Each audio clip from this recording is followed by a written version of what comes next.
Bom dia a todos. Hoje nós vamos ser contemplados, nesta manhã aqui nós vamos ser contemplados com uma palestra sobre impeachment no Brasil e o equilíbrio entre os poderes da República.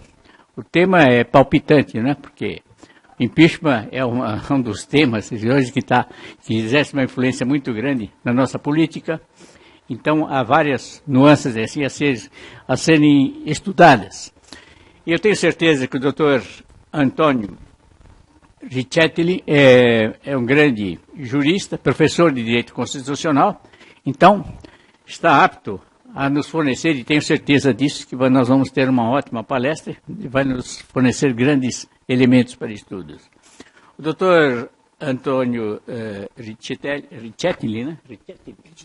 Richetelli, advogado, palestrante do Departamento de Cultura e Eventos da OAB, consultor jurídico, professor, mestre em Direito Público pela USP, doutorando pela FADISP e autor de obras e artigos jurídicos. Eu conheço vários artigos do doutor, mas ele foi informado agora que ele tem um livro também sobre o impeachment no Brasil. E eu já tenho, está esgotado, mas está nas bibliotecas, e eu vou fazer questão de ler esse livro aí, porque de fato o tema é empolgante. Este evento, então, é promovido então, pelo Departamento de Culturas e Eventos, presidido pelo Dr. Humberto Borges Durso, nesta profícua administração do Dr. Marco da Costa. E eu pediria somente que não formulassem pergunta enquanto o palestrante estiver expondo, e depois nós vamos abrir espaço para os debates. Então, desde já, eu peço então dou a palavra ao nosso palestrante e tenho certeza que vamos ter uma ótima palestra. Muito obrigado. Vou pedir para ir até o público. Tá. Isso.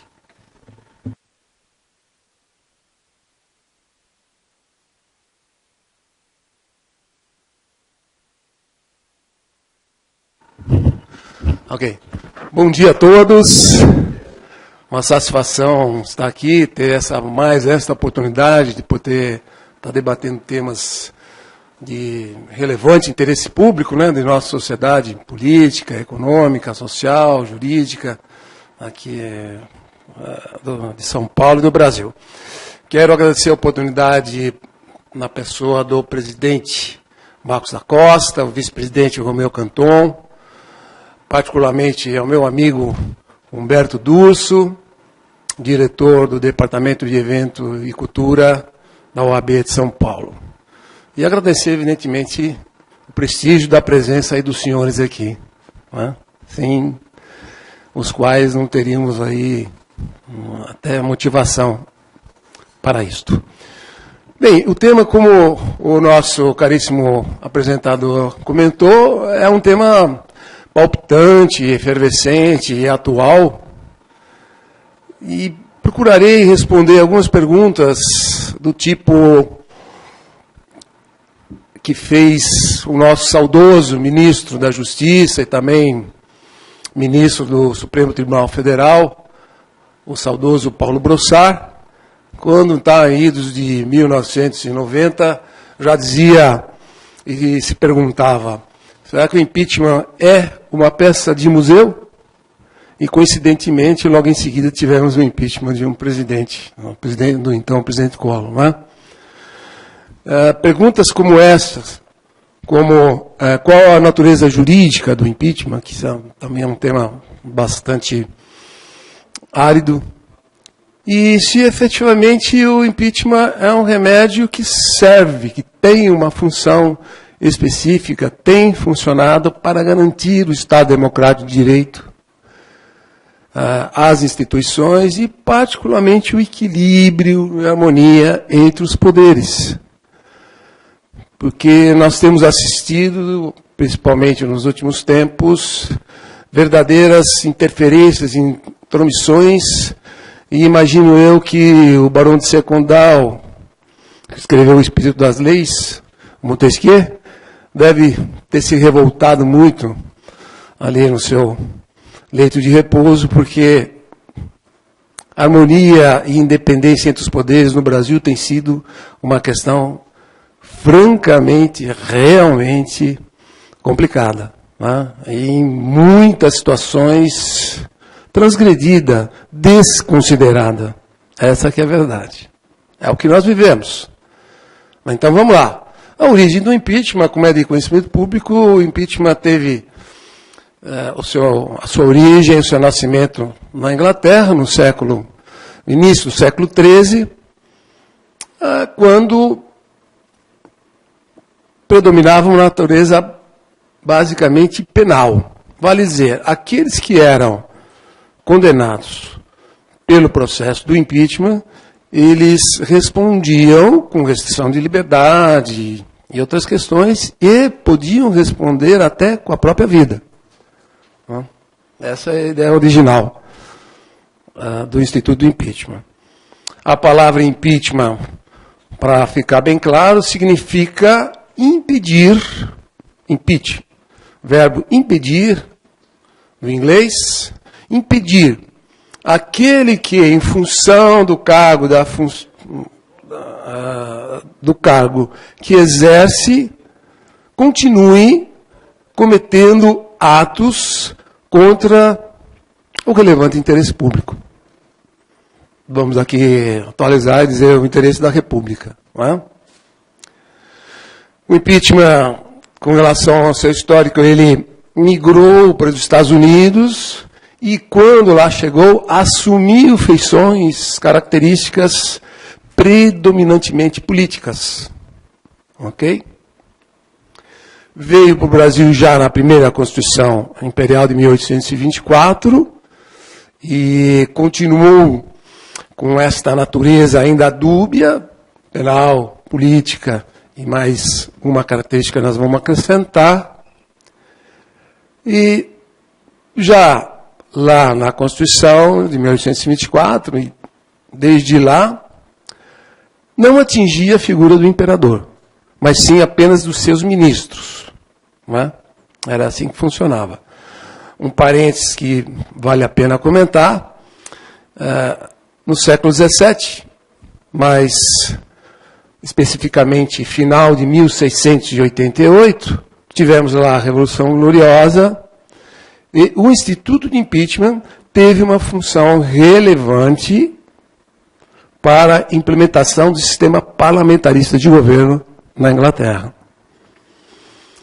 Então, nós vamos percebendo a importância desse instituto ao longo do tempo, na história, e que, vindo em nossas constituições, até chegar à cidadã de 1988, a atual, a vigente, então assumiu características penais, porque é crime de responsabilidade. Nós não encontramos a expressão impeachment na nossa Carta Magna, né? Mas sim crimes de responsabilidade. E, respondendo algumas das perguntas, nós vamos perceber que 3 pressupostos fundamentam, embasam a ocorrência do Instituto do Impeachment. Né? Esses 3 pressupostos são básicos e, se formos estudar a história, a miúde, vamos exatamente perceber isto. Né? Os 3 estão inexoravelmente presentes quando ocorre uma condenação, ou pelo menos um processo do impeachment. Quais são eles? O primeiro é o momento econômico que vive determinado Estado. Né? Vale dizer, quanto mais difícil, mais apertado, como acabamos de ter, né? Inflação desmedida, descontrolada, desemprego exagerado, enfim, a economia indo mal é um fator que vai estar presente como um dos pressupostos para a ocorrência de um processo de impeachment. A segunda variável, também é inexorável, e está sempre presente, é apoio político, ou a falta de apoio político. Então, aquele que sofre um processo de impeachment, ele invariavelmente também vai estar padecendo de falta de apoio político. E é o que aconteceu desde o Collor lá, que vocês lembram, um partido pequeno, não tinha base, até mais recentemente havia uma base, depois isso variou. Então, o apoio político, ou a falta de, é uma variável constante e presente. A terceira variável, nós podemos chamar de várias formas, mas o termo mais interessante, que mais se usa, é o clamor popular. Traduzindo, como aquele que está sendo processado, enfim, acusado de algum crime de responsabilidade, está nas pesquisas, como ele está situado, como o povo o vê, o sente, né, naquele determinado momento. Então, essas três variáveis, pressupostos, vocês vão lembrar dos casos que nós tivemos no Brasil, fora do Brasil, e as três vão estar presentes, no mínimo, né? Para não dizer mais, mas no mínimo essas três. Ok? Na nossa Constituição, o impeachment, a Constituição vigente de 88, o impeachment está presente nos artigos 51, 52, 85, 86, basicamente. E nós temos uma lei complementar, que é uma lei 1079/1950, portanto uma lei antiga, né, já do século retrasado, mas que ainda está em vigor. E foi contestada a sua constitucionalidade por meio de uma ação de descumprimento de preceito fundamental em dezembro de 2015, que nós vamos fazer alguns comentários para ajudar vocês a compreenderem essa questão. Originalmente, então, afora essa DPF, cabe, pelo artigo 51, o presidente da Câmara dos Deputados, né, autorizar, pelo 51, a instauração do processo. O 52, e isso é uma competência, aliás, observando, privativa. Artigo 52, cabe, ou cabia, porque aí a DPF alterou o sentido do artigo 52, cabia privativamente, então até dezembro de 2015, segundo a nossa Constituição, privativamente ao Senado Federal processar e julgar. Essa é a leitura original que estava em nossa Constituição até dezembro de 2015. A partir de um recurso de um partido político, por meio de uma DPF, cujo relator foi o ministro do STF, Luiz Barroso, o que se decidiu? Na verificação do controle de constitucionalidade, o ministro decidiu, o relator, decidiu então o quê? Que a lei 1079/50, apesar de antiga, e apesar da solicitação do partido político para que ela fosse declarada integralmente inconstitucional, o que ficou, o que restou de fato, que é, na sua grande maioria, ela foi considerada constitucional, portanto, continua vigindo, e apenas se alterou o rito do processo de impeachment, concedendo, basicamente, ao Senado Federal a prerrogativa, então, de, não apenas, conforme originalmente estava na Constituição, processar e julgar, mas agora, então, também verificar, analisar, se manifestar, se vai dar continuidade ao processo que foi instaurado lá na Câmara ou não. Isto vale dizer que ganhou uma prerrogativa de juízo de admissibilidade.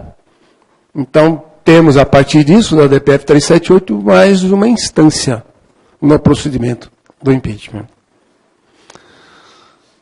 O que é importante vocês perceberem, porque os menos avisados, os leigos, eu sei que não é o caso de vocês, mas fazem muita confusão, não percebem que um instituto de impeachment é possível ser acionado por qualquer cidadão que esteja em suas prerrogativas plenas de cidadão, e isso em qualquer instância, em qualquer esfera. O que eu estou dizendo?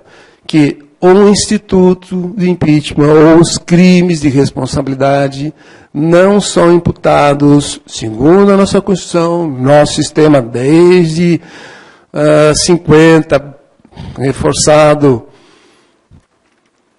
afirmado pela Constituição de 88, cabe contra qualquer autoridade da nossa República. Então, perguntas do tipo: o Procurador-Geral da República pode sofrer processo de impeachment? Sim. O Presidente da República, o Vice-Presidente? Sim. Perdão. Ministros de Estado? Sim. Ministro do Supremo Tribunal Federal? Sim. Governadores de Estado? Sim. Prefeitos? Sim. Vereadores? Sim. E daí por diante. Isso tudo está lá, explicadinho, na lei complementar 1079/50, que muitos não se atentam, então, e houve até esta verificação de constitucionalidade sobre a 1079. E quando eu digo isto, eu digo propositadamente para vocês entenderem por que o impeachment tem, sim, um efetivo papel no equilíbrio, independência e harmonia dos três poderes na República. A questão que foi lá equacionada na Constituição norte-americana, no sistema norte-americano, e que veio para o Brasil, aquela questão do checks and balances, freios e contrapesos, então equilíbrio, autonomia, independência entre os três poderes, sim, veio aqui para o Brasil, e sim, o Instituto de Impeachment tem um papel preponderante, fundamental. Recentemente tivemos uma situação que pode ter passado desapercebida por muitos, mas quando houve lá um senador, não precisamos citar nomes, vocês sabem, que estava sendo questionada a sua legislatura pelo Supremo Tribunal Federal, e quem decidia, ou melhor, isto foi colocado à apreciação do Senado Federal, porque então era um membro do Senado, é um membro ainda do Senado, No questionamento dessa legitimidade de sua permanência e de garantia do seu mandato, o que foi de fato que aconteceu? Para vocês terem uma ideia, uma noção. Aconteceu o quê? Quando do dia do julgamento, então, interna corporis, pela Casa do Senado Federal, sobre um dos seus membros, um dos senadores, saibam, senhores, que, apesar de toda a midiática e da impressão, talvez equivocada, de que, bem, então agora o Supremo vai condenar, vai julgar e vai obrigar o Senado, outro poder legislativo, a, de uma maneira irrecorrível, condenar e cassar o mandato do seu senador, na sua casa. E isso não ocorreu. Entre outras coisas, nós poderíamos aqui citar a teoria da conspiração, mas de fato aconteceu. Nesse exato dia, consta, pela Rádio Peão, Vozes Ocultas, parece que a metafísica toda, isso eu vi de pessoas bem informadas, que senadores estavam com... Senadores não, na verdade, outras pessoas, né, outras figuras que têm a capacidade de impetrar um mandato, desculpe, um processo de impeachment, né? Havia vários pedidos prontos para serem protocolados contra o presidente do STF, a presidente então, né, e outros ministros que estavam lá envolvidos no julgamento da questão da cassação do mandato do senador. Entende o que eu estou dizendo? Exatamente isso. Bem, então nós podemos já pensar, né? De um lado, isso é complicado, desculpe o termo, é um jogo pesado, um jogo sujo. Por outro lado, nós não podemos olvidar, esquecer na questão do checks and balances, do freio de contrapeso. Ou como legalmente se lograria manter esse equilíbrio de independência entre os três poderes. Porque imaginemos que algum dos ministros do STF tivesse alguma coisa pessoal contra então o senador. Não sei, imagino que não. E aí seria muito tranquilo, muito fácil, né? Então, e perceba, eu não estou defendendo ninguém, e nem acusando ninguém. O que eu estou dizendo é que isso aconteceu. Fatos. Que muitos passam desapercebidos, ou porque não interessa para a mídia divulgar, ou porque talvez o povo, de uma maneira geral, não consegue alcançar esse tipo de mecanismo, que, de fato, é como funciona. Ou como eu costumo dizer, ou não funciona. Aí fica a critério de vocês acharem e concluírem. Ok? De maneira que as questões sobre, por exemplo, a natureza jurídica do Instituto do Impeachment, elas devem ser observadas com cautela, porque o Instituto, ele, além de ser secular, então, e teve importância especial, sobremaneira, por exemplo, sobre a implantação de um parlamentarismo, de um sistema que funciona até hoje na Inglaterra, e que, se é uma peça de museu ou não, não sei, eu sei que já tivemos,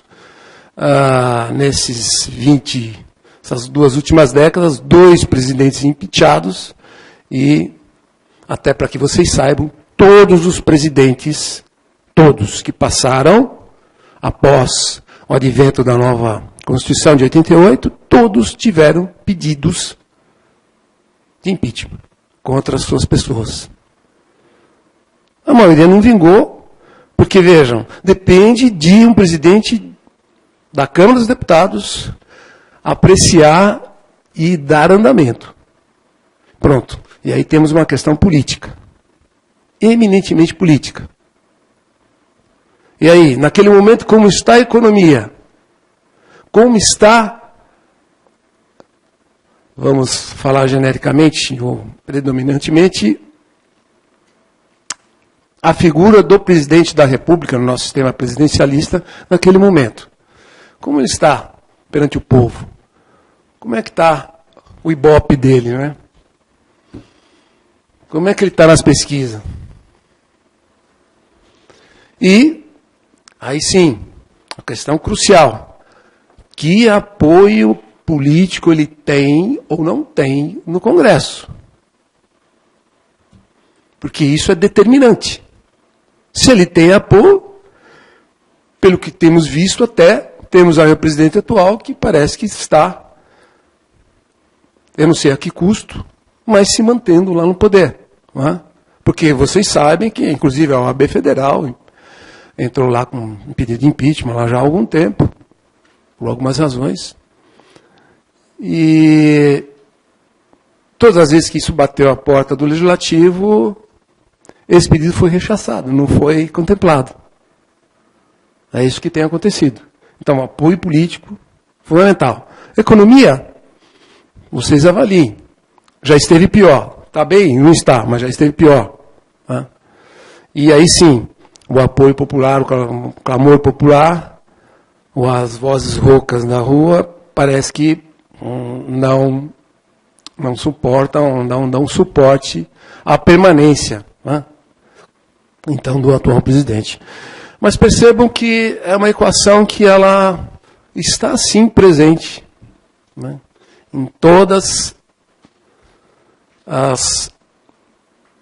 os casos que nós tivemos, figuras proeminentes, então, condenadas via o Instituto do Impeachment. Ainda sobre a questão da sua natureza jurídica, então, na minha modesta visão, eu considero a natureza jurídica do impeachment mista. Vocês vão perceber na doutrina que vários autores consideram eminentemente política ou exclusivamente política, eu não concordo, ou alguns exclusivamente penal, também não concordo, e outros jurídica, administrativa, tal, exclusivamente, também não concordo. O impeachment é um instituto muito complexo, bastante complexo. Conhecer o Instituto de Impeachment precisa estudar muito, precisa ter uma vivência, pesquisar, perceber. Como eu imagino que algumas informações que eu passei aos senhores hoje talvez fossem desconhecidas da maioria de vocês. Né? O fato mesmo de, então, um procurador-geral pode sofrer, um advogado-geral da União, ministro, governador, prefeito, etc, etc, etc. Onde, então, quando estão presentes esses três pressupostos que eu acabei de dizer, acaba acontecendo ou não. Né? Acaba se concretizando ou não.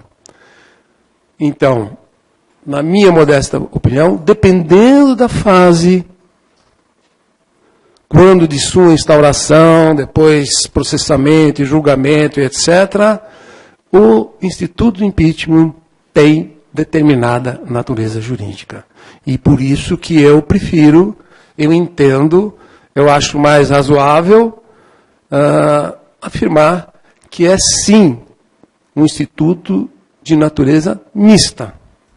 Política, penal, administrativa, jurídica, jurídica-administrativa. Ok? Basicamente, essas eram as considerações que eu queria fazer sobre o Instituto, porque é evidente que dá para nós ficarmos falando aqui um semestre, um ano, o resto da vida, né, sobre o Instituto. Uma pergunta que eu vou deixar no ar para vocês, que nós podemos responder em seguida, é: será que o impeachment é um remédio tão amargo, ou não, que é eficiente, é eficaz, funciona, é necessário para a manutenção do Estado Democrático de Direito, porém, ele é tão amargo que, em algumas vezes, pode matar o paciente? Obrigado pela atenção, me coloco à disposição para responder perguntas. Um bom dia para vocês.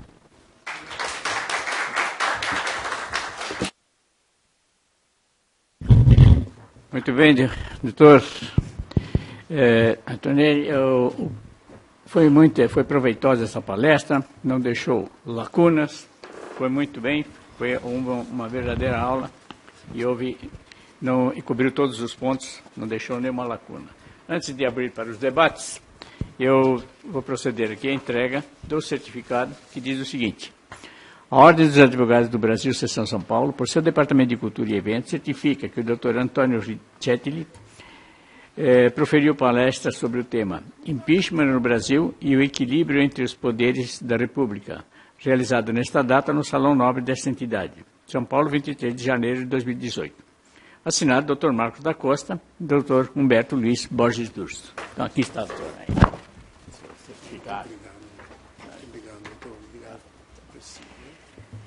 E agora, vamos então, se alguém tiver alguma pergunta, pode se identificar.